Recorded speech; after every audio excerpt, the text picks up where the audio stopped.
Yes, sir. So let us start.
Okay, so let us start.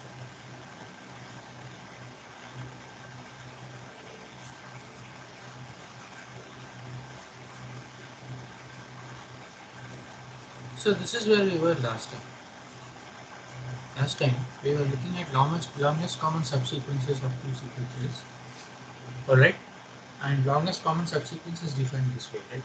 A subsequence, you know what it is, subset in that order, and you want to find the longest one which is present in both. It may not be unique, but there is at least one sometimes, right? If there is no common subsequence, then you say it's empty and then the length is 0. Okay?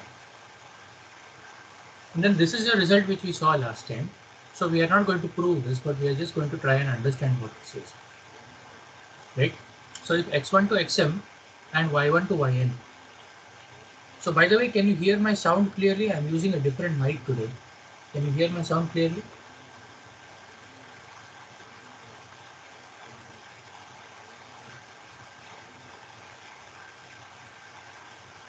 Hello? Can you hear my sound clearly? I'm using a different mic today. I need to know. Can you hear me clearly? Yes, sir. Okay, okay. So we start with two sequences, x1 to xm and y1 to yn. Okay, and let z be z1 to zk be the longest common subsequence of x and y. Okay, it is something. We will assume that it is z1 to zk.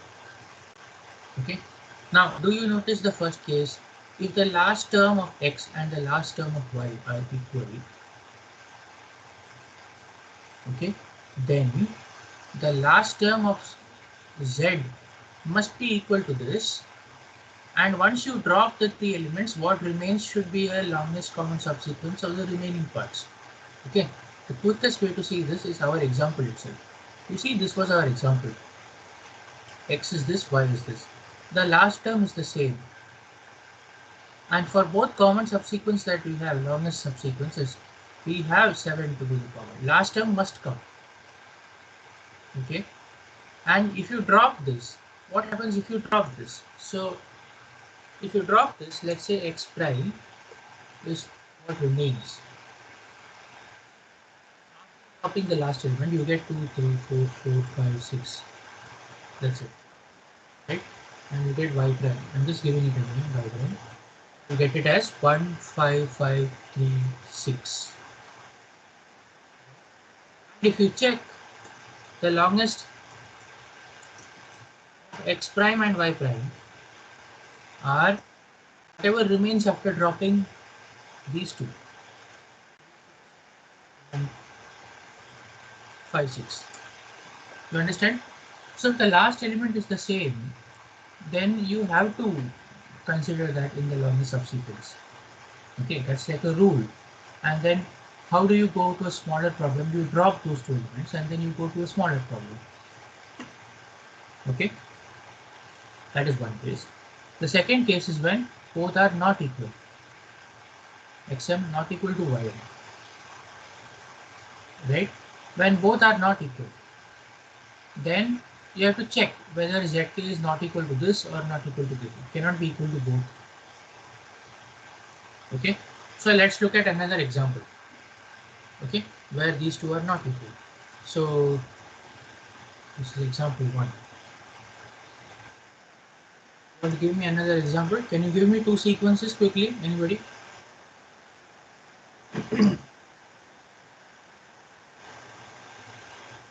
5, 1, 4, 2, 3, 6, 7 is equal to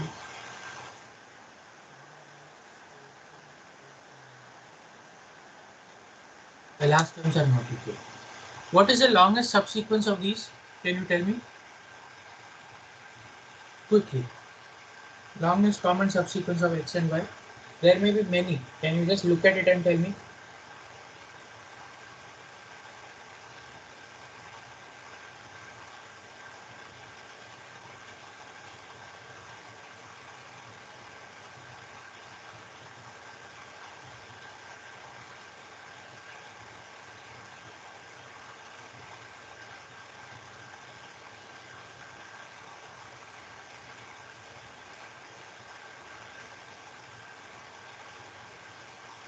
Please, please cooperate a little bit. Come on. These are not very difficult cases. Just look at it and tell me.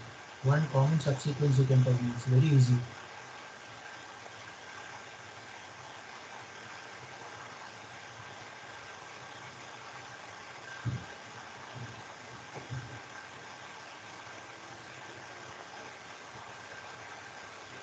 One, four, three. Very nice. So 143 is an LCS, right? So 143 is an LCS. I just read is an LCS. You know, LCS of x and y. Is there anything else? That's all. If you check, you'll find that that's all. And this is the longest one, right? The length cannot be more than 3. If you check. So this actually shows us both the other cases. So here, the last element of z. Okay, this is z now. Let's give it a name. The last element is 3. This is not equal to the last element of x. Is not equal to the last element of y. What does the theorem say? If, first of all, last elements of x and y are not equal, then, okay, then this implies this. That is, if you see that last element of z is not equal to last element of x, okay, then z is in fact an LCS of x drop last element and y. Okay, so shall I put it side by side?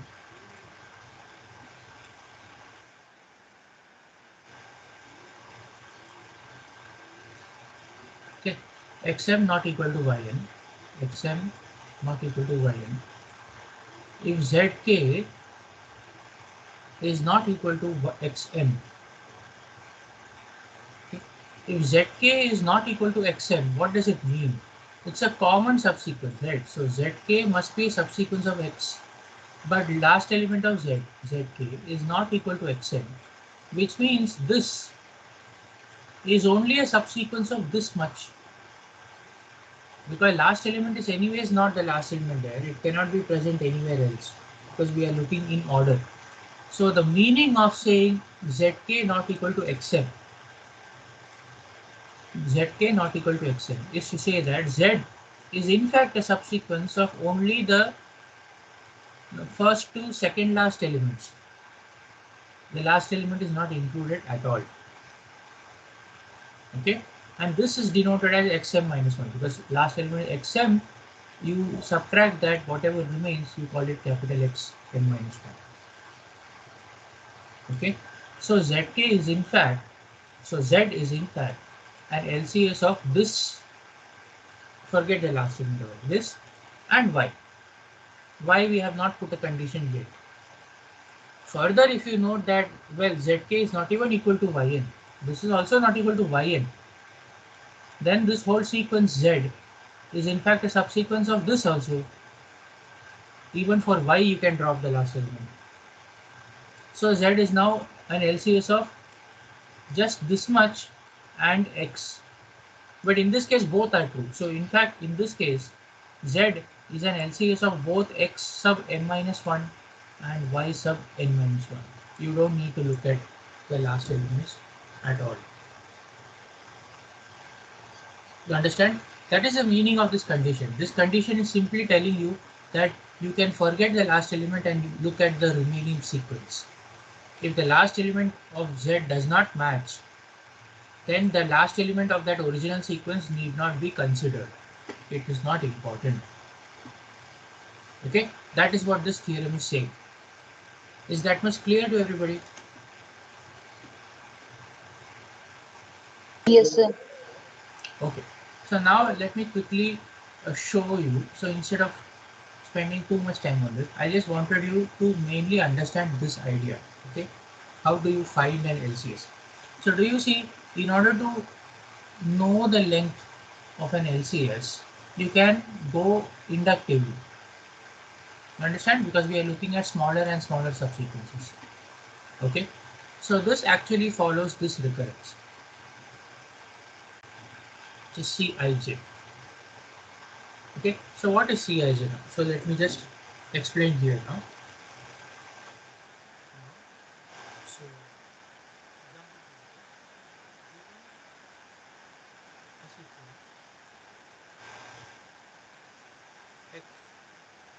equal to, and you have the elements x1, x2. What is the length? We don't know. We don't care much. Okay,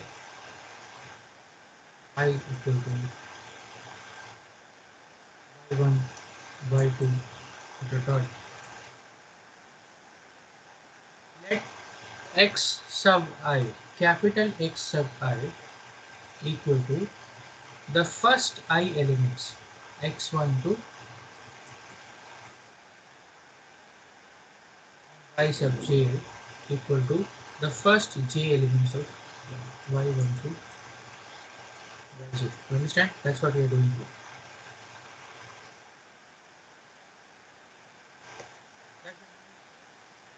And yj. That's why we were looking at x n minus 1 y n minus 1. So here Cij is defined the length of the LCS, largest common subsequence, of xi and yj. Understand? The first I elements of x and the first j elements of y. The longest common subsequence of just that much is defined to be Cij. Alright? Now what is the relationship between these? So we'll write this down one by one. Okay? What if I is equal to 0 and so the first case in this relation that you see on the right side, let's write it down and try to understand what they are saying. Okay? So what if I is equal to 0 and j is equal to 0? What does that mean?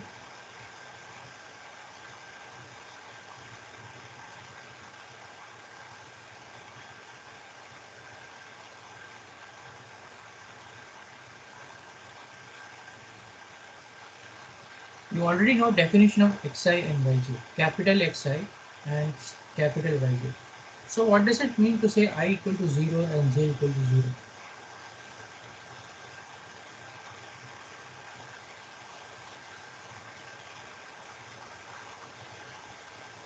It means the sequence is empty, right? It's like empty set because you're starting from x1 to xi, y1 to yj. But if you say I is 0 and j is 0, you're not starting at all. The sequences are empty. Okay. I and yj are empty.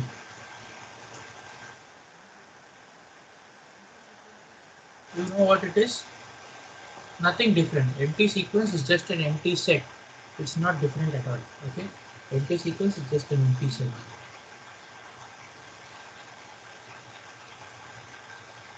Alright. Then if you take empty sequences, what is the length of the LCS? There is no common subsequence. There is no common subsequence because it's empty. So Cij is equal to 0. That is what this is saying.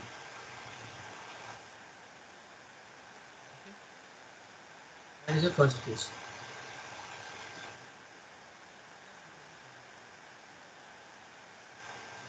Okay. What are they saying now?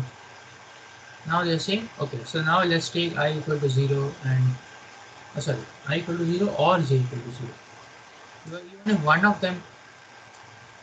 Even if one of them is empty, it is enough. Right? Or yj. Even if one of them is empty, there is no common subsequence. So Cij is 0. Here. Now suppose I is greater than 0 and j is greater than 0. Both. Okay. Now what is the case? We are looking at the last elements. Correct? We are looking at the last elements. So the last element of capital Xi is little xi. The last element of capital Yj is little yj. So if Xi is equal to Yj, what can you say?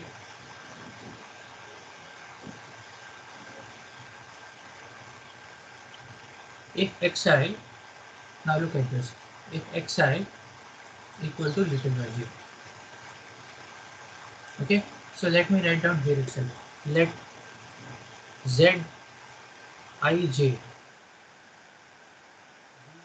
LCS of Xi and Yj.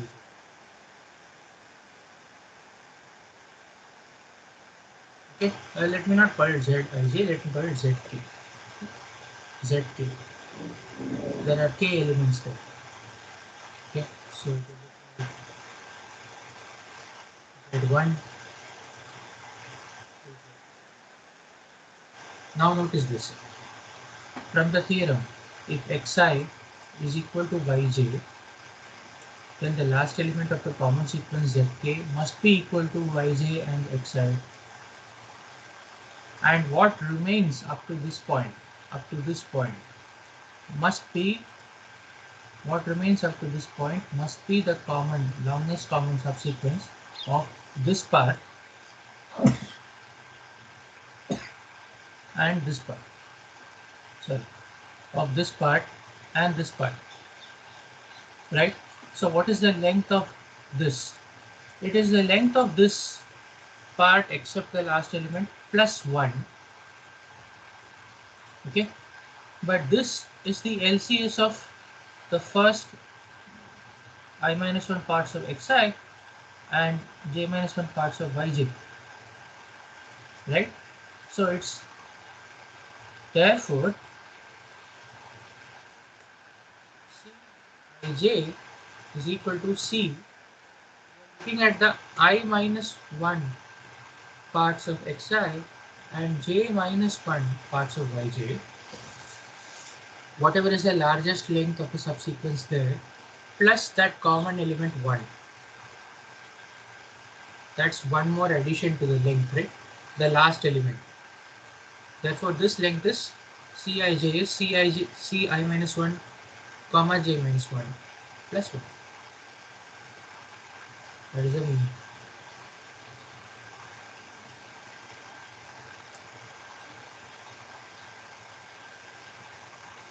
Alright.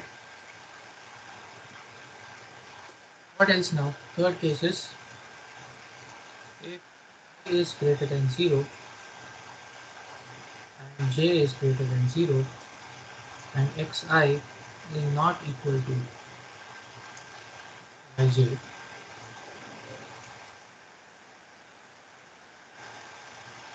Alright, so xi is not equal to yj. Then again we are using the old two statements. If zk is equal to yj, or rather not equal to yj. Okay, so this is the theorem.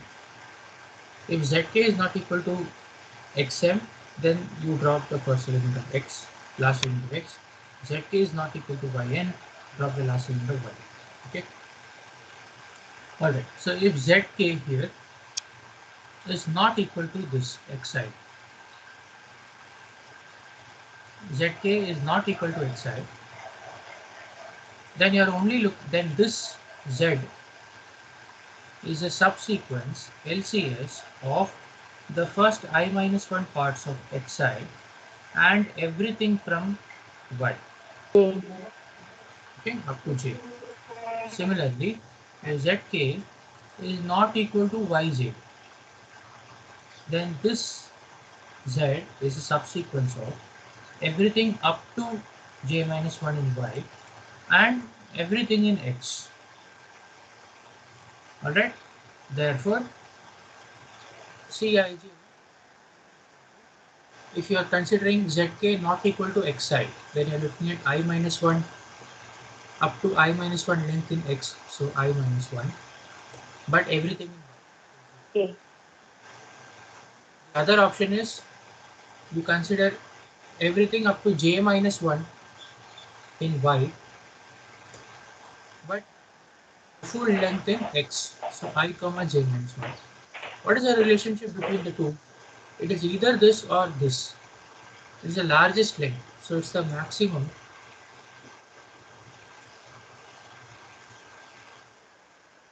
It's the maximum of these two.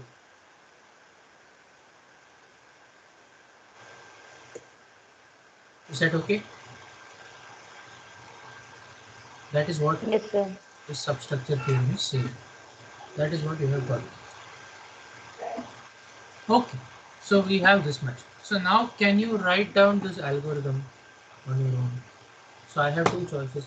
Either I can write it down and give it to you now, or else you write it down, because we have done this in two cases. We have done this for binomial theorem, and one more place we have seen the bivariate we have not seen it, but we have done this once for binomial theorem. So can you write this down on your own?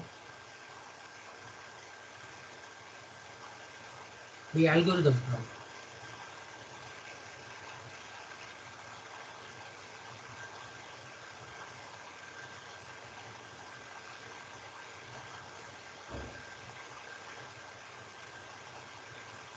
Sir try करेंगे, कुछ doubt है तो पूछ. हाँ ठीक है. So let's meet on Monday anyways, but try to complete this algorithm. So I'll give this algorithm a name. Now what do you start? So how is the algorithm going to start? Well, first let me write down the basic stuff. So assume infinite array variate, right? So C bracket. Okay, that is where all these numbers are going to be stored. And your algorithm is going to be LCS X Y C. Okay, but note that in algorithm we use the notations for elements Cij Xi. Okay, or rather sorry, x1 to xi. So x1 dot I, that is this capital Xi. You understand? And y1 dot j, that is this capital Yj. The last element, the elements are, or rather, the last element of x1 dot I is xi equal y. Now you understand, right? How the notation is. So